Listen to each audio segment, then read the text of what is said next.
Olá, esse é o programa Academia em Debate da Chancelaria da Universidade Presbiteriana Mackenzie. Muito obrigado pela sua audiência, particularmente agradecemos os nossos telespectadores que mandaram e-mails fazendo perguntas. Ao final do programa, nós colocaremos na tela o nosso endereço de e-mail para que você mantenha interação conosco. O programa de hoje terá como base acontecimentos trágicos que abalaram o coração do nosso país quando mais de 230 jovens, boa parte universitários, perderam a vida no incêndio que aconteceu numa boate enquanto celebravam a formatura, conclusão de curso. Aqui vai a nossa palavra de consolo, de solidariedade às famílias vitimadas e a nossa oração para que o nosso Deus esteja abençoando e guiando. Quando acidentes trágicos, quando tragédias acontecem, sempre há perguntas relacionadas com a existência de Deus, a existência do mal, a questão da soberania de Deus, a responsabilidade humana, a questão do livre-arbítrio. São questões acadêmicas e que provocam a inteligência e a imaginação das pessoas que procuram entender o sentido da vida e por que essas coisas acontecem. Para falar sobre esse assunto, hoje conosco está o Dr. Davi Charles Gomes. Muito bem-vindo, Dr. Davi. Obrigado. Davi é o diretor do Centro Presbiteriano de Pós-Graduação Andrew Jumper, da Igreja Presbiteriana do Brasil, e é doutor em estudos históricos e teológicos com concentração na área de apologética. E entendemos que é uma pessoa que terá condições de nos ajudar a compreender algumas dessas questões que nós colocamos aqui. Doutor Davi, quando uma tragédia acontece, uma das primeiras coisas que nós escutamos da parte de pessoas que não acreditam em Deus é que a presença do mal no mundo é um argumento contra a existência de Deus. E eles argumentam da seguinte maneira: ou Deus é bom ou Deus é onipotente. Se Deus é bom, ele não é onipotente, ele não tem todo o poder, porque ele é incapaz de impedir as tragédias e o mal do mundo. E se o Deus do cristianismo é onipotente, então ele não é bom, porque mesmo tendo todo o poder no mundo, ele não quer impedir que o mal aconteça. Que resposta nós daríamos a estas pessoas? Bem, eu agradeço a oportunidade da gente fazer esse bate-bola, é bom. Eu não quero fazer igual aquele médico que quando pega um caso muito complicado fica empolgado e chama os colegas para ver. Eu já experimentei isso no tratamento de problemas de vista, o médico chama outro e diz: olha que problema legal. E eu olhando, legal, eu estou aqui. Esse é um momento triste, é um momento de dor. Nosso coração fica enternecido com o que aconteceu naquele evento lá em Santa Maria. Então, mas ao mesmo tempo existe sim uma possibilidade de refletir. Só que o difícil é que nos momentos duros da vida, parece que a cabeça da gente fica pequenininha. A gente pega uma visão de túnel e não vê possibilidades. A gente sabe que criatividade é pensar, como diriam em inglês, fora da caixinha, out of the box. Nessa hora requer um pouco disso, porque no momento que você diz tem duas possibilidades, muitos ateus ou agnósticos me surpreendem às vezes com a falta de criatividade, de flexibilidade mental, exatamente porque de repente pegam e dizem, existem duas possibilidades, ou no máximo três. Limita apenas a duas alternativas. Limita a duas alternativas. E aí você corre o risco de deixar a pergunta toda já definida, né? Porque você definiu os termos da questão de uma forma que é como perguntar, você já parou de bater na sua esposa? Qualquer resposta aí é ruim. Na verdade, tem outras possibilidades. Não é só uma questão de se é bom ou se é onipotente. Não é onipotente. uma questão se é bom ou se é soberano.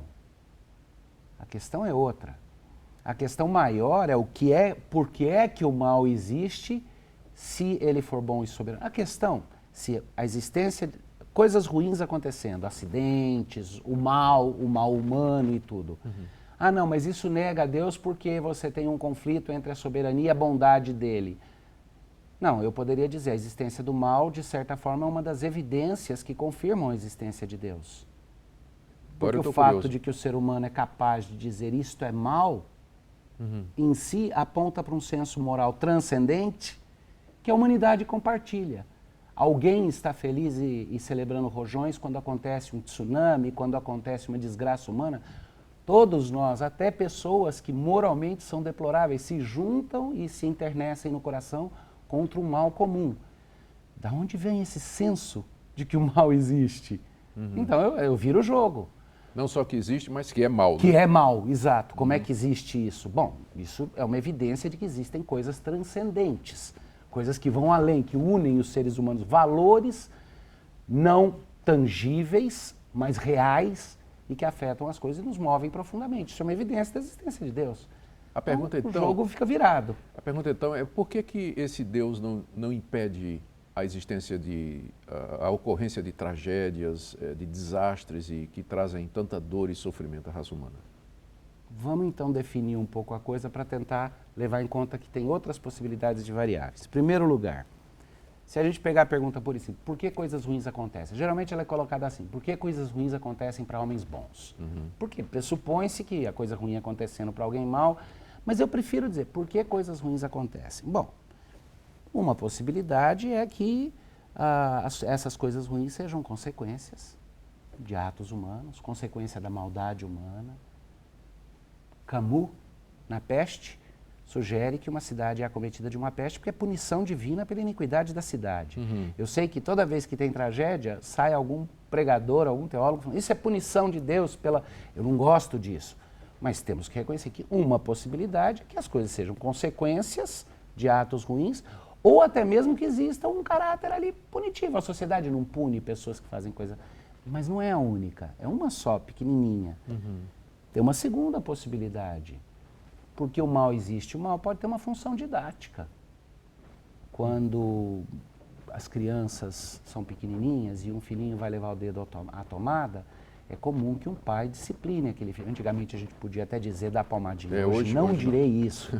Mas direi que algum tipo de sanção deve acontecer. Uma sanção que seja menos doída do que o possível choque que essa criança levaria ou levará se continuar a fazer isso, mas que naquele momento para aquela criança é uma dor profunda.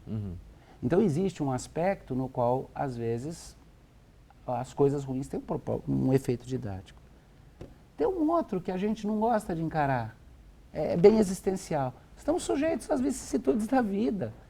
As coisas acontecem, tristemente. Do mesmo jeito que o sol nasce sobre bons e ímpios, acidentes acontecem. Agora, a grande pergunta é por que Deus deixa? Essa é a pergunta. Por que Deus deixa? Mas eu não vou deixar você responder agora, porque nós vamos para o nosso intervalo. Isso é bom porque prende o nosso telespectador, não é? Ótimo. Você fique conosco, porque depois do intervalo, o doutor Davi, então, vai entrar nessa questão, por que é que Deus deixa que as tragédias aconteçam no nosso mundo. Fica conosco.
Estamos de volta com o programa Academia em Debate e hoje tratando da questão das tragédias, porque as tragédias, a dor, o sofrimento e o mal acontecem no mundo. Doutor Davi, por que é que um Deus que é bom, um Deus que é onipotente, permite que o mal aconteça, que as tragédias aconteçam? A resposta mais curta e direta, e eu preciso começar com ela por uma questão de honestidade, é: eu não sei. Mas o que eu sei é que esse Deus revelou o suficiente para mim, para o senhor, para todo mundo que nos assiste no debate e para qualquer um que com uma mente honesta engajá-lo e fizer a pergunta, ele revelou o suficiente para eu saber que eu confio nele. Que qualquer que seja a razão, ela é confiável. E alguém diria, mas isso é uma fé cega e tola. Não, eu vou além. Ele revelou mais. Ele me deu o suficiente para que eu faça, e é interessante isso, um rápido desvio, o método científico, ele inclui, todo mundo sabe, é comum dizer, a ciência prova as coisas, a gente sabe que no final das contas não prova. O que ela faz, ela desprova hipóteses, ela constrói hipóteses, e ela trabalha com um conceito legal que é o de conceitos limites. Ela estabelece certos princípios e cerca certos territórios, e aí ela pode até não definir tudo o que está ali dentro, mas ela trabalha com os limites. Ela faz uma cerca intelectual que diz, e isso Deus me deu o suficiente na revelação para fazer, para entender algumas coisas e estabelecer alguns conceitos limites que justificam a minha confiança de que qualquer que seja a razão específica pela qual ele permite, ela é boa, justa e agradável, ainda que sofrida, ainda que deplorável e ainda que eu deva lutar contra o mal. Então vamos lá, quais são os conceitos limites que Deus revelou claramente a respeito dele? Primeiro, ele revela claramente que ele é bom. Deus é bom. Que tudo o que ele faz tem um fim proveitoso. Deus é bom para com aqueles com quem ele se relaciona. Deus é bom para com até aquele que o rejeita. E o homem que rejeita a Deus, a imagem que me vem na cabeça muitas vezes, ele é uma criancinha sentada no joelho, no colo do pai, dando tapa na cara do pai porque está nervosinha. É o próprio Deus que carinhosamente dá a vida, supre o fôlego de vida até para o homem que quer ofendê-lo, dizer que ele não existe. Deus é bom, ele é bom em tudo que ele faz. Ao mesmo tempo, a Bíblia me revela claramente que Deus permitiu que a existência que nós experimentemos tenha aquilo que é a ausência da bondade dele também como uma realidade. O mal é real, ele existe, ele não é uma ilusão, mas ele não é uma coisa.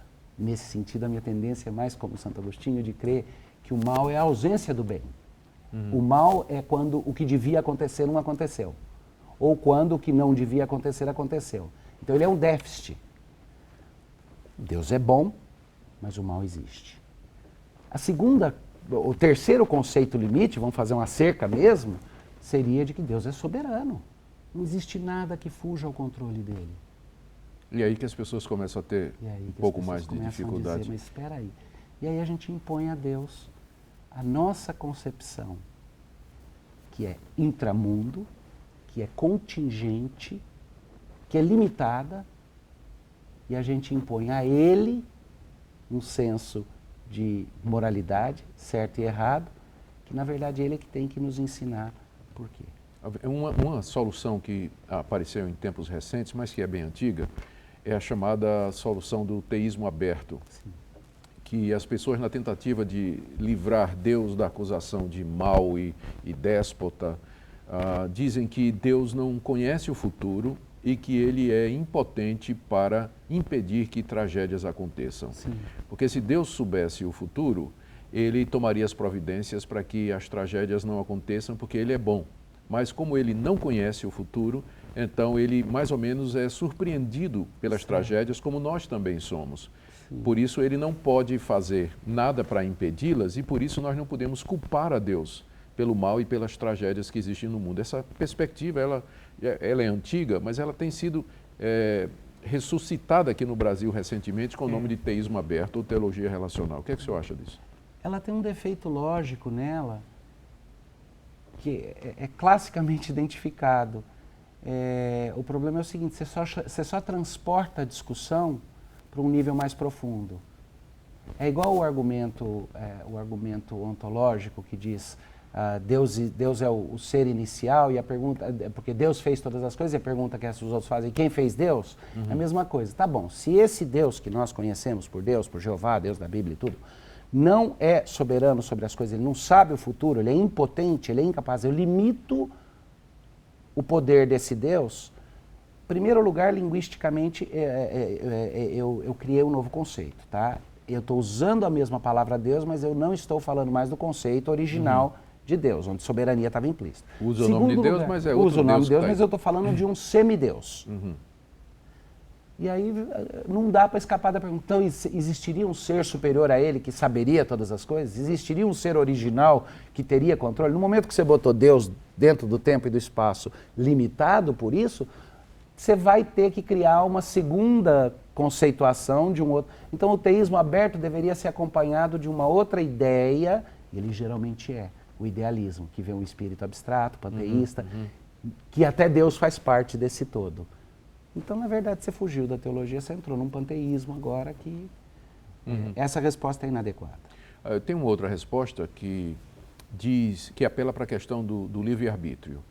Deus é soberano, Deus é bom, mas Deus resolveu não interferir no mundo e, portanto, ele deixa que as criaturas sejam responsáveis e sofram as decisões das suas próprias consequências. Então, o mal como princípio entrou no mundo por uma decisão do primeiro casal e todos os demais males e tragédias são, em última análise, resultado de escolhas erradas, decisões erradas, ações erradas das pessoas. Deus não tem nada a ver com isso. Quer dizer, Deus é bom, mas ele respeita tanto o ser humano que ele deu ao ser humano soberania sobre suas ações, ou independência. Ou isso aí.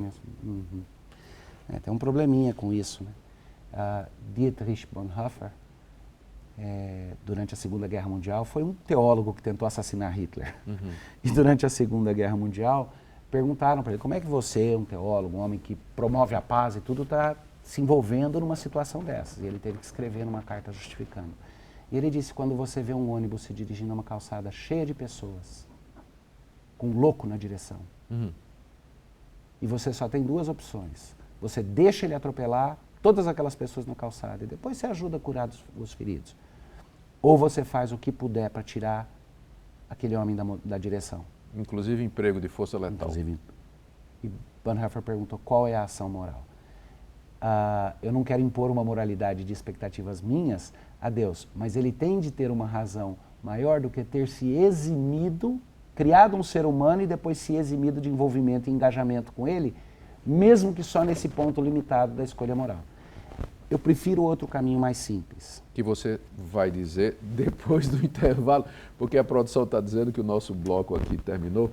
Então, depois do intervalo, nós continuamos essa conversa que, de fato, tem provocado a nossa imaginação. Fica conosco, voltamos num minutinho.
Estamos de volta com o programa Academia em Debate e hoje discutindo a questão da existência do mal e sua presença no mundo, com tudo o que o acompanha, do sofrimento.